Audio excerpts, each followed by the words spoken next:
Lok Sabha election से पहले राज्यसभा की कुल 15 सीटों के लिए मंगलवार 27 फरवरी को चुनाव हुए, जिसके नतीजे सामने आ चुके हैं। यूपी की 10 सीटों में से बीजेपी ने क्रॉस वोटिंग के बाद 8 सीटें जीती हैं, जबकि सपा 2 सीटें जीतने में कामयाब रही। वहीं कर्नाटक की 4 सीटों पर वोटिंग हुई थी, जिसमें से सत्ताधारी कांग्रेस ने 3 सीटों पर जीत हासिल की। 1 सीट बीजेपी के खाते में गई। हिमाचल की एकमात्र सीट कांग्रेस के लिए पक्की मानी जा रही थी, लेकिन क्रॉस वोटिंग के बाद यहां बीजेपी उम्मीदवार को विजयी घोषित किया गया। यूपी की 10 में से 8 सीटों पर भाजपा प्रत्याशी जीते हैं। इनमें भाजपा के अमरपाल मौर्य को 36 वोट, आरपीएन सिंह को 34, साधना सिंह को 34, संजय सेठ को 29, संगीता बलवंत बिंद को 36, सुधांशु त्रिवेदी को 38, तेजवीर सिंह को 38, नवीन जैन को 34 वोट मिले। वहीं सपा की जया बच्चन को 34, रामजी लाल सुमन को 34 वोट मिले। ये सभी जीत गए। सपा प्रत्याशी आलोक रंजन को हार का मुंह देखना पड़ा। उन्हें सिर्फ 16 वोट मिले। यूपी में 403 सीटें हैं।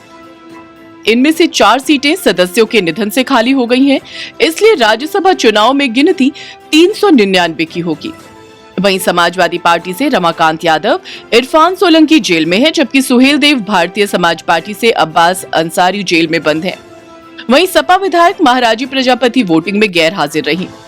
ऐसे में कुल 395 विधायकों ने ही वोटिंग की है। इनमें से सपा के 7 विधायकों ने बीजेपी के लिए क्रॉस वोटिंग की। यूपी में भी क्रॉस वोटिंग हुई। वोटिंग के दौरान सपा के चीफ व्हिप और विधायक मनोज कुमार पांडे ने पार्टी से इस्तीफा दे दिया। फिर खबर आई कि यूपी में सपा के 7 विधायकों ने एनडीए को वोट दिया है। ये विधायक राकेश पांडे, राकेश प्रताप सिंह, अभय सिंह, विनोद चतुर्वेदी, मनोज पांडे, पूजा पाल और आशुतोष मौर्य हैं। सपा अध्यक्ष अखिलेश यादव ने इन सभी विधायकों पर एक्शन लेने की बात कही है। मुख्यमंत्री योगी आदित्यनाथ ने चुनाव में जीतने वाले बीजेपी के सभी प्रत्याशियों को बधाई दी है। उन्होंने सोशल मीडिया प्लेटफॉर्म एक्स पर लिखा कि उत्तर प्रदेश से राज्यसभा के द्विवार्षिक चुनाव में विजयी होने वाले बीजेपी के सभी सम्मानित प्रत्याशियों को हार्दिक बधाई। पूर्ण विश्वास है कि आदरणीय प्रधानमंत्री श्री नरेंद्र मोदी जी के नेतृत्व में आप सभी अंत्योदय के प्रण और विकसित भारत के संकल्प की सिद्धि में सहायक होंगे। आप सभी के उज्जवल कार्यकाल के लिए मंगल कामनाएं। उत्तर प्रदेश के उप मुख्यमंत्री केशव प्रसाद मौर्य ने कहा कि आज हमारे सभी 8 प्रत्याशी जीते हैं। मैं सभी को बधाई देता हूं और सपा के भी 2 प्रत्याशी जीते हैं, तो उन्हें भी मैं बधाई देता हूं। पहले से कहा जा रहा था कि भारतीय जनता पार्टी के 8 प्रत्याशी जीतेंगे। आज राज्यसभा के हमारे 8 प्रत्याशी जीते हैं। मैं सभी जीतने वाले प्रत्याशियों को बधाई देता हूं और जिन लोगों के वोट से जीते हैं उनका धन्यवाद करता हूं। और समाजवादी पार्टी के भी श्री अखिलेश यादव जी की पार्टी के भी 2 प्रत्याशी जीते हैं, तो अखिलेश यादव जी को बधाई है। पीडीए पिछड़ा दलित अल्पसंख्यक।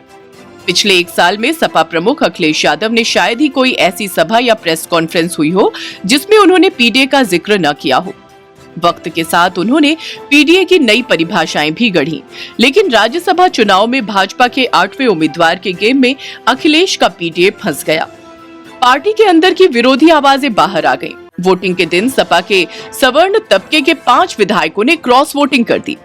जिन 7 चेहरों ने सपा उम्मीदवार आलोक रंजन के खिलाफ वोट किए, उसमें से 5 सवर्ण हैं, 1 ओबीसी है। हिमाचल प्रदेश में राज्यसभा की 1 सीट के लिए हुए विधानसभा चुनाव में भाजपा ने बड़ा खेल कर दिया है।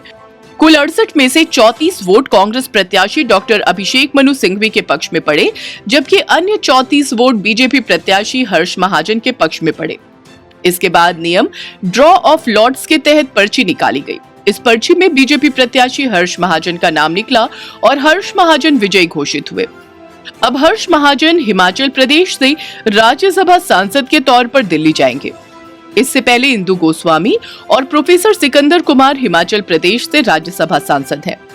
हिमाचल प्रदेश के इतिहास में ये पहली बार है जब सत्ता पक्ष का राज्यसभा सांसद चुनकर दिल्ली नहीं जा रहा है। विपक्ष में बैठी भारतीय जनता पार्टी ने 6 कांग्रेस विधायकों और 3 निर्दलीय विधायकों को अपने पक्ष में किया और हर्ष महाजन की जीत हो गई। हर्ष महाजन की जीत के बाद अब हिमाचल प्रदेश में मुख्यमंत्री सुखविंदर सिंह सुक्खू के नेतृत्व वाली सरकार के सामने भविष्य के लिए भी सियासी संकट खड़ा हो गया है। जानकारी के मुताबिक अब भारतीय जनता पार्टी मुख्यमंत्री सुखविंदर सिंह सुक्खू के नेतृत्व वाली सरकार के खिलाफ जल्द ही अविश्वास प्रस्ताव लाने वाली है। अगर विधानसभा में स्पीकर इसकी मंजूरी नहीं देते हैं तो विपक्ष में बैठी भारतीय जनता पार्टी राज्यपाल के पास इस मांग को लेकर जाएगी। भारतीय जनता पार्टी की ओर से रणनीति तय की जा रही है और संभव है कि बीजेपी कई अन्य विधायकों को संपर्क कर टूट करने की कोशिश करेगी। जीत के बाद बीजेपी कार्यकर्ताओं ने जय श्री राम के नारे लगाए। उन्होंने जयराम ठाकुर को गोद में उठा लिया। बीजेपी ने दावा किया कि राज्य की सुखविंदर सिंह सुक्खू की सरकार के पास बहुमत नहीं है। इससे पहले मुख्यमंत्री सुखविंदर सिंह सुक्खू ने वोट डालने के बाद कहा कि विधानसभा में हमारी 40 विधायक हैं और यदि विधायकों को खरीदा नहीं गया होगा तो हमें सारे वोट मिलेंगे।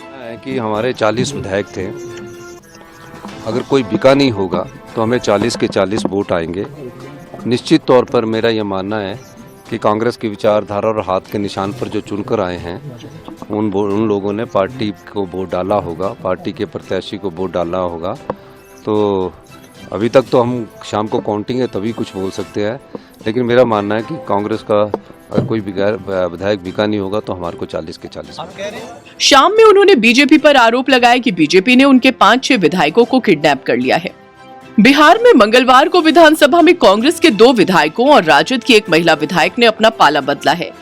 बिहार में नीतीश कुमार के विश्वास मत के बाद भी विधायकों के पाला बदलने का सिलसिला जारी है। मंगलवार को विपक्ष में एक बार फिर बड़ी टूट हुई और कांग्रेस के 2 जबकि राजद के एक विधायक ने सत्ता पक्ष का दामन थाम लिया। अगर आपको हमारा ये वीडियो पसंद आया हो तो इसे लाइक, शेयर और चैनल को सब्सक्राइब जरूर करें।